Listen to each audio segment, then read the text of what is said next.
there's a lot of people out there whose job it is to be offended for other people. It's like, hey, these are opinions people disagree with. Like, hey, United States, everybody. Comedian Adam Carolla hosts the most downloaded podcast in the world, which might be why he's target number one in a lawsuit claiming that all podcasters are in violation of intellectual property law, because the very act of archiving recorded audio on the internet is patented.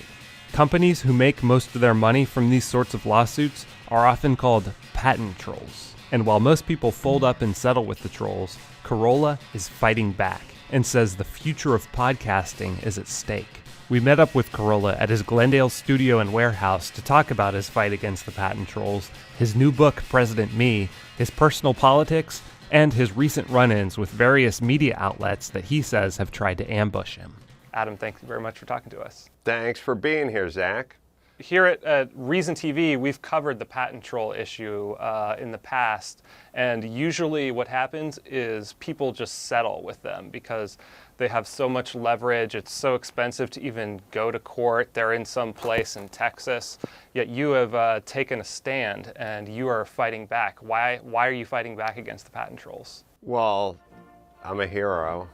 I guess that sort of is overstating the obvious, but other than that, few things. They didn't really give us much of a choice. They asked for $3 million, which seems like a lot, and so why wouldn't we fight back? And then we started to kind of think about it, that we were just sort of number one on their shakedown list, and I'm assuming they just get to everyone who was in the top 1,000 on iTunes eventually in the podcasting world. So we sort of felt like, well, it'd be nice for our podcasting brothers not to give them X amount of dollars, because our assumption is, since these guys are just a sort of, they're not in it for the sport, they're not in it for justice, it's a business for them, pure and simple. Like, sometimes people are like, aren't you angry at them? And I'm like, who's them?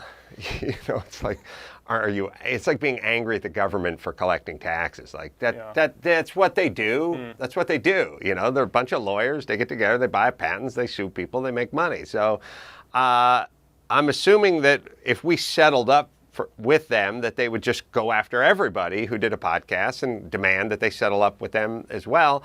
And since nobody could afford the $1.5 million it would cost to fight it in court in whatever part of Texas, eastern Texas it ended up in, then they'd have no choice. So it was a kind of I don't know, it's like when they take hostages, when terrorists take hostages, if you start negotiating with them, then they start kidnapping more camera crews. So we just figured, let's save the next camera crew, and we'll take the duct tape and the zip ties, and we will rally the community, the podcasting community, and we'll get them to rally their fans, and we'll start this fund to save podcasting, and that's what we've done. And I understand you made a recent trip to Washington, D.C. to try to get some change done, because you're talking about a system. It's a system that is broken. How did that trip go for you? It was awesome. I think it was Wednesday at noon. I was in one of the congressional buildings talking to a group of very dapper young people, telling them my story and about why it was important that we had some reform on these. I know I said reform where I hit a weird syllable. We needed some reform on this whole patent trolling. We need some legislation on this, and it was inspiring, it was rousing. There were tears, there was laughter, there was applause, and then more tears. And then I got in the car and I started driving for Richmond, Virginia, where I had to do a show that night. I got a call an hour later that said Leahy from Vermont shot it down. Oh. Great. So, by the way, it gave me renewed belief in the system and how one man could make a difference. Oh, wait a minute. It was a total waste of time. Complete and utter waste of time, because Leahy, the Democrats, even though this was a bipartisan thing, are just in the back pocket of the Trial Lawyers Association and the college, whatever, and probably Big Pharma, and that was the end of it. But he did, because he's a hero, because Leahy's a hero, he did explain that this was very important Because you know that all those things are super important that you're not going to get to for a year or so. Oh, yeah. You know how it is. Yeah, like when your priorities. doctor says, hey, this is really important, you go, right, I'll see you in a year. Right. Anything super important, like your mechanic goes, hey, man, I got to get these brakes fixed. It's really important. You go, all right, I'll see you in, 2016? Yeah. Like, Right. I'm great. I mean, it's a great emotional victory that he thinks it's so important that we should do nothing about it.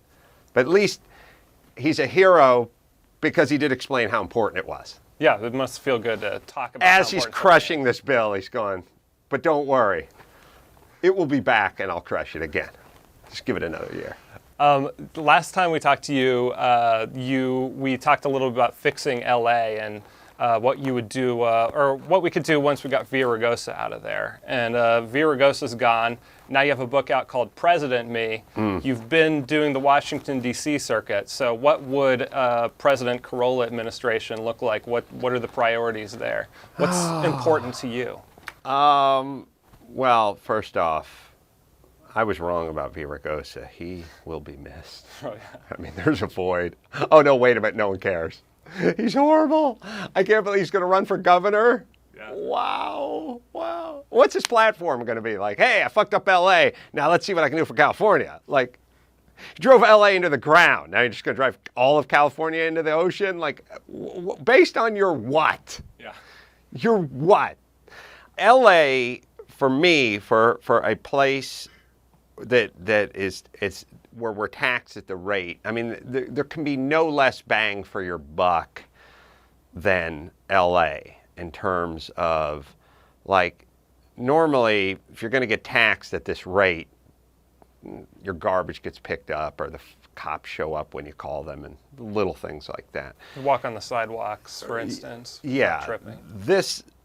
This town, if you travel around the country as I do, this town is trashy. I mean, there's graffiti everywhere. There's garbage everywhere. There are weeds springing up through the sidewalks and the cracks by the side. Like, if you just drive down the freeway, it's covered in garbage and weeds. And you know the thing that's funny? We got barbed wire around the freeway signs. Yeah. I've traveled.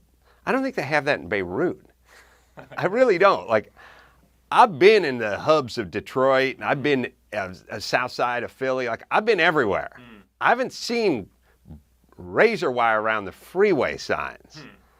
That's one of those gut check moments for a city. Like, that's one of those, in the movies where the drunken dad is spanking his kid, and he does that, and he looks up and he sees himself in the mirror, and he goes that.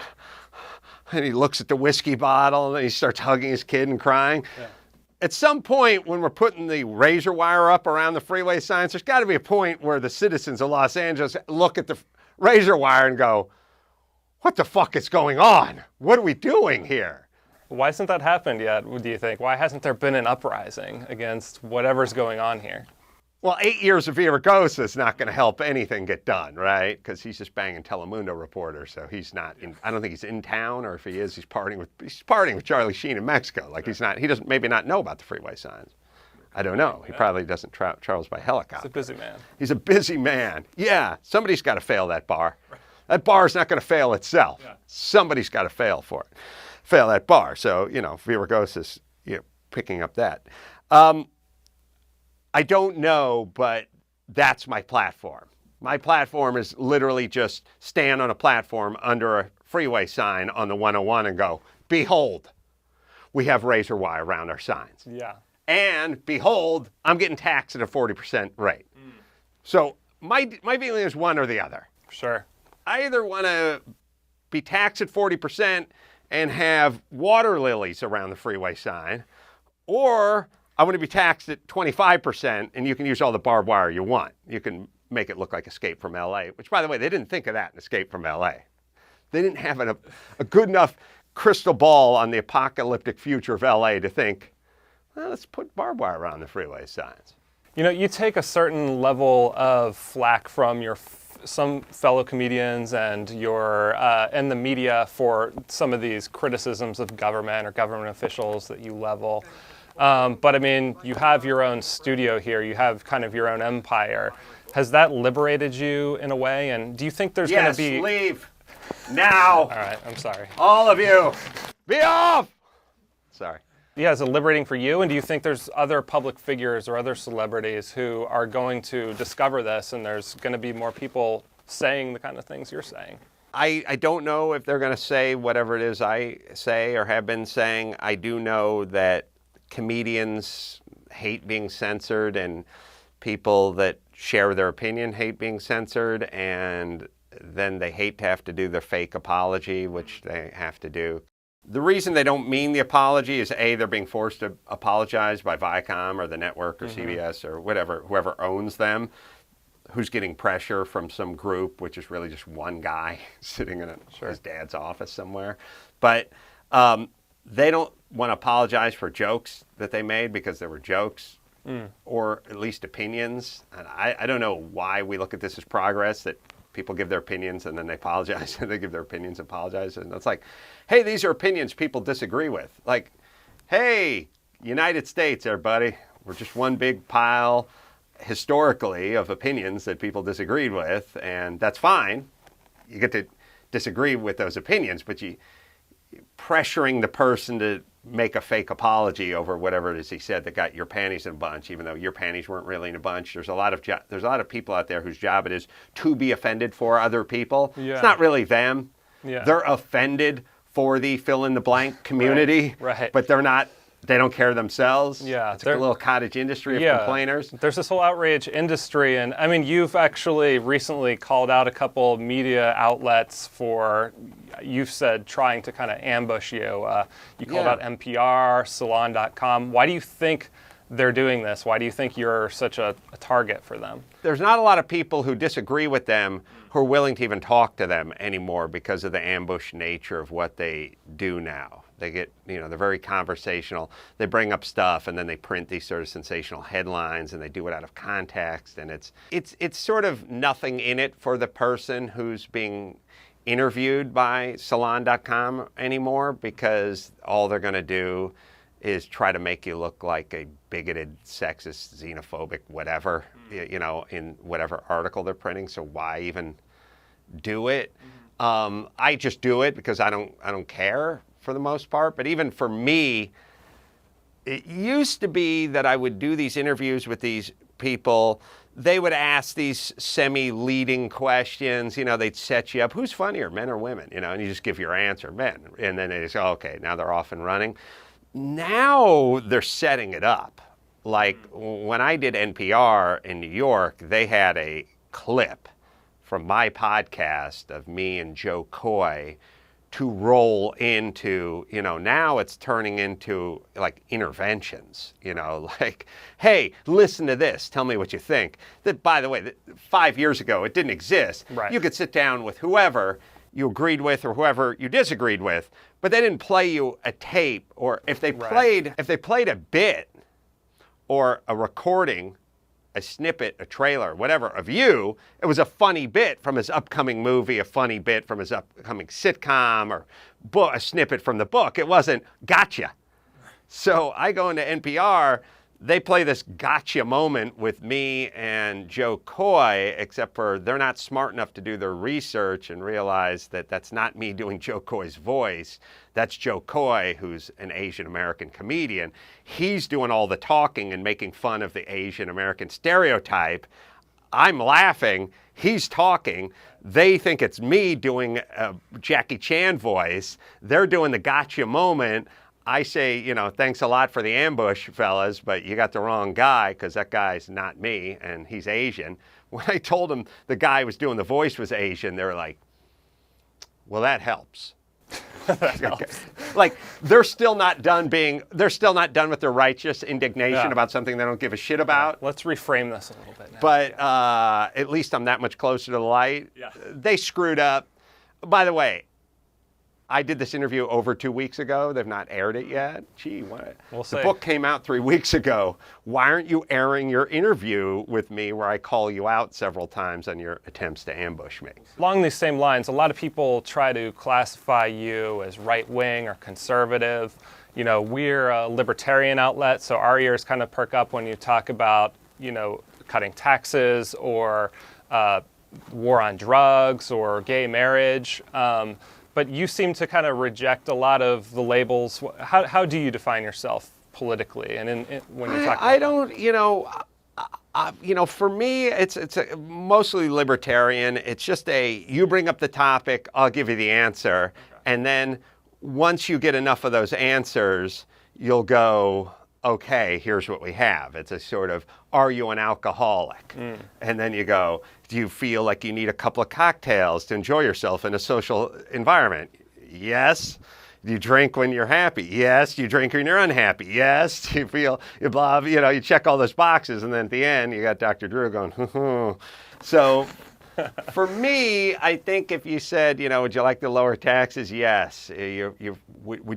Are you okay with guys having a pot plant in their backyard? Yes. Would you like government smaller? Yes. I think when you're done with many of these questions, you'll probably end up with libertarian. And the libertarian alcoholic overlap is pretty high too. So we all. That's what I hope I was clear. Yes. Adam, thank you very much for talking to us. Appreciate it. My pleasure, Zach. For ReasonTV, I'm Zach Weissmuller.